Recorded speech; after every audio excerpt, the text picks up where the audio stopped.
Artıq sosial media təsirçiləri və rəqəmsal platformalar da reklam qanunvericiliyinin təsir dairəsinə düşür. Yeni tənzimləmələr nələri nəzərdə tutur? Yeni dəyişikliyə əsasən rəqəmsal platforma təsirçisi ifadəsinin qanunvericiliyə əlavə olması planlaşdırılır.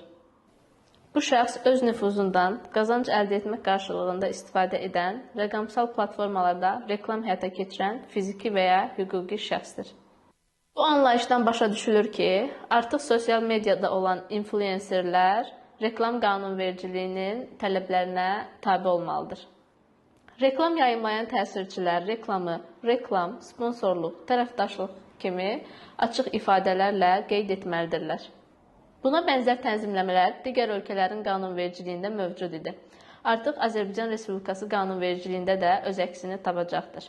Reklam yayımlanan zaman təsirçilərin reklam etdiyi məhsulla bağlı şəffaflıq təmin olunmalı, reklamvericiyə dair bütün məlumatlar dəqiq şəkildə göstərilməlidir.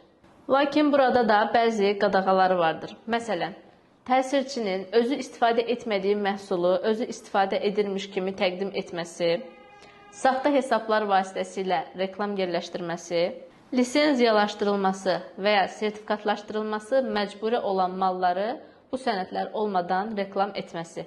Yəni, misal üçün, hər hansı təsirçi kosmetik vasitəni reklam etmək istəyirsə, həmin vasitənin sertifikatının olduğundan əmin olmalıdır və daha sonra onu reklam edə bilər.